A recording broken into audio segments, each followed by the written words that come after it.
Привет, Motion Rider! Сегодня мы с вами разберем такую прикольную симуляцию кнопок в программе Cinema 4D. Также я знаю, как подобные симуляции могут тормозить ваш viewport, поэтому я поделюсь с вами крутой фишкой оптимизации, которая ускорит вам работу и сэкономит кучу времени. Так что наливай кофе или чай, запускай Cinema 4D и погнали симулить кнопки. Сейчас мы повторим эту симуляцию кнопок, заполнив наш кадр. Этот эффект попкорна достаточно прост в реализации, но очень круто выглядит.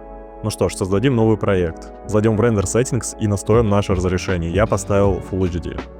Далее закину в наш проект 0 объект, в котором лежит наша модель кнопки.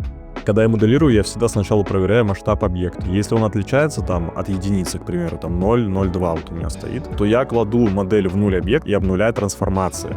Это важно, потому что клонер и симуляция считывают реальные координаты модели. Если оставить масштаб не обнуленным, объект может взорваться, будет гигантских размеров. Вот мы положим в клонер, и наглядно это все будет видно. Поэтому я всегда держу модель в нуле. Тогда поведение при симуляции предсказуемо, то есть там размеры такие, которые нам нужны. Единственное, нужно rotation в клонере поправить. Теперь идеально. Также при настройке любой симуляции важно настроить размер вашего объекта. То есть, например, если мы с вами создадим куб, который имеет дефолтные размеры 200 на 200 сантиметров, то есть 2 на 2 метра, мы можем сами понять, что кнопка должна быть намного меньше, чтобы наша симуляция света отрабатывала как нужно. Ну что ж, перейдем к настройке нашего клонера. Size поставим единицы, чтобы наши клонеры были в одном месте. Поставим наши копии по единице на первом кадре и поставим ключ. Затем мы будем анимировать наше количество копий. Переходим на 10 кадр и ставим на двоечку. Не забываем поставить ключ. Переходим на 20, ставим на 3. На 40 5. На 50 6. И на 70 8. И если мы с вами воспроизведем таймлайн, то увидим то, что у нас просто клоны накладываются друг на друга, и мы не получаем никакого интересного эффекта. И для того, чтобы наши кнопки взаимодействовали естественно, мы добавим немного физики в нашу сцену. Накинем тег Rigid Body. И теперь, если мы с вами воспроизведем, то увидим то, что наши кнопки начинают разлетаться и падать вниз из-за силы тяжести. У нас происходит такая симуляция, потому что два объекта по законам физики не могут находиться в одном и том же месте. Поэтому у нас получается, можно сказать, такой эффект взрыва. Но также у нас эта симуляция очень сильно тормозит проект. Нажмем H, чтобы приблизиться к объекту. Если мы посмотрим полигонально с нашей модельки, то увидим то, что она имеет очень много полигонов. И поэтому у нас так сильно тормозит наша симуляция. Сейчас я покажу вам крутую фишку оптимизации проекта подобных симуляций. Первым делом нам нужно создать новую модельку в лоу качестве. Есть много способов, как это сделать, но я воспользуюсь самым простым — через Remesh. Закидываем нашу модельку в Remesh и ставим следующие настройки. И у нас получается такая low-poly модель. Да, отлично, меня это устроит. Для того, чтобы зафиксировать наш результат Remesh, я нажимаю кнопку C. И теперь наш Remesh превращается в обычную полигональную модель. Переназовем наш нуль Low. Закинем его в клонер и переназовем старый нуль в High. И теперь, если мы с вами сделаем воспроизведение таймлайна, то увидим, что у нас симуляция стала очень хорошо воспроизводиться. И это сэкономит кучу времени для настройки нашей симуляции. Но мне не нравится то, что наши кнопки улетают вниз, поэтому я нажму Ctrl-D, то есть настройки нашей сцены. Зайду в настройки симуляции и выключу гравитацию на 0. Также зайду в настройки буллета и выключу гравитацию на 0. И теперь наши кнопки не падают, но бесконечно разлетаются.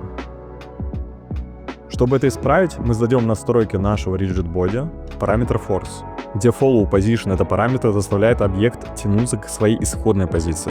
Это как раз для нашего случая, чтобы не улетало слишком далеко. Далее Follow Rotation делает то же самое, только с вращением. Также настройки следующих параметров помогут нам сделать поведение наших кнопок более реалистичными, там без рывков и легким сопротивлением воздуха. Так сцена будет более живая и физика ощущаться мягче. Я поставлю следующие значения. Эти параметры мы с вами будем также анимировать. Далее мы создадим камеру в сцене и настроим ее. Зайдем в настройки нашей камеры и поставим фокус на расстоянии 70. Для этого кадра оно мне больше понравилось. Далее мы зайдем в настройки трансформации и сбросим ненужные параметры. Затем зайдем в вкладочку Display и включим сетку для кадрирования нашей сцены. И у нас появляется сетка 3 на 3, которая помогает соблюдать правила третей. Также советую вам использовать разные модификаторы для экспериментов, например, рандом, дилей и остальные, и получать очень прикольные и разнообразные результаты. Но я хочу в нашу сцену добавить силу турбуленции. Для этого мы зайдем во вкладочку Simulate и выберем Turbulence.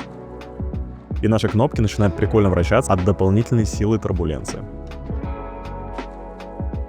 Но если мы укрупним наш кадр, то увидим то, что наши кнопки входят в друг друга, что смотрится как брак. Чтобы это исправить, мы зайдем в наши настройки сцены Ctrl-D. Во вкладочке Bullet и Expert строим качество нашей симуляции. Первое на коллизии я поставил 0.1, чтобы объекты касались точно, без зазора. И далее я поставил настройки степсов и Maximum Solar Iteration на 20 и 30, чтобы наша симуляция считалась без ошибок, и эти объекты не входили в друг друга. Далее мы с вами анимируем турбуленцию, потому что я хочу, чтобы только в конце появлялось дополнительное движение у кнопок, как от ветра. Поэтому в начале где-нибудь на 5-м кадре мы поставим силу на 0, а ближе к концу нашу симуляцию поставим на 100.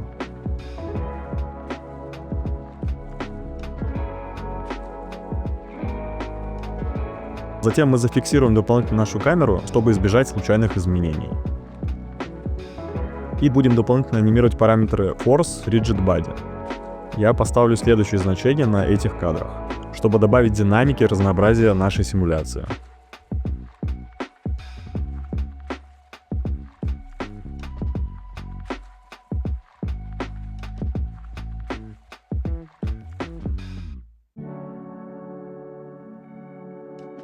Для создания фона в нашей сцене я использовал бэкдроп. Спозиционируем его и настроим параметр раудинг, то есть округление. Поставим, например, 90. Я хочу, чтобы наши кнопки также бились об эту поверхность, поэтому я накину на нашу поверхность коллайдер Body. Теперь, когда мы настроили качество нашей симуляции, можем закинуть в клонер нашу высокополигональную модель и начать настройку материалов и освещения сцены. И теперь при воспроизведении мы также видим, как наша сцена стала сильно тормозить, из-за того, что у нас поднялось количество полигонов в сцене. Для того, чтобы в симуляции через клонер у нас было несколько разных материалов, я просто сдублирую наш объект кнопки и на каждую копию накладываю свой материал. Если я хочу, чтобы в сцене было больше стеклянных кнопок, я просто делаю больше копий с этим материалом. Тогда при генерации клонер чаще будет подставлять именно его. А чтобы задать порядок, я ставлю белую кнопку первой, сверху в списке. Клонер читает порядок объекта сверху вниз. Таким образом я контролирую, какие материалы появляются первыми в симуляции. И когда у нас симуляция полностью готова, мы можем ее закэшировать. Для этого перейдем в настройки Rigid Body во вкладочку Cache. И я нажимаю Bake All. Эта команда как бы запекает всю физику в Cinema 4D. После этого симуляция больше не будет пересчитываться каждый раз, она будет воспроизводиться стабильно и быстро. Далее мы перейдем к настройке нашего освещения. Я использую рендер Redshift, поэтому я зайду в наш рендер и нажму Render View. У нас открывается окошко рендера, которое я расположу в отдельном окне. Далее мы выйдем из нашей камеры в сцене и нажмем Rendering.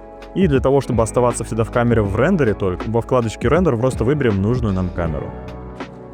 Отлично. Далее мы создадим первый Area Light и поставим его чуть выше. Поставлю такой режим дисплея для настройки света, мне так будет удобнее. Далее спозиционируем наш свет нужным образом, чтобы он как бы немного сверху светил на наши кнопки и на наш фон. Далее мы зайдем в настройки нашего света и поставим интенсивность на 15, поменьше. И теперь у нас сразу ушли наши пересветы. Затем сдублируем наш Area Light и спозиционируем следующим образом. Сделаем второй дополнительный боковой свет. Накинем на него Animation Text Target. Это так делает так, чтобы наш объект, то есть свет, да, смотрел всегда на другой выбранный нами объект, что супер удобно для настройки света. Отлично, я примерно выставил настройки света. Затем мы перейдем в настройки Render Settings и выключим нашу глобальную иллюминацию, потому что это очень сильно ест рендер. Сразу видим то, что нам не хватает заполняющего света на все кнопки. Они стали очень контрастными и темными. Для этого мы с вами зададим просто Dim Light, без всяких текстур, и просто уменьшим его интенсивность. Таким образом мы получили общее заполнение наших кнопок по освещению и оптимизировали наш рендер. Если вы хотите подробнее разобрать мой проект настройки света, рендера и материалов, вы можете приобрести исходный проект на сайте motionrider.ru. Ну вот такая прикольная симуляция кнопок в Cinema 4D у нас получилась. Если тебе понравился этот урок, поставь лайк и подпишись на канал. Для меня это большая поддержка. И напиши в комментариях, что бы ты хотел разобрать в программе Cinema 4D. Также не забывай, что на сайте Motion Rider ты можешь приобрести этот проект, посмотреть ролики и многое другое.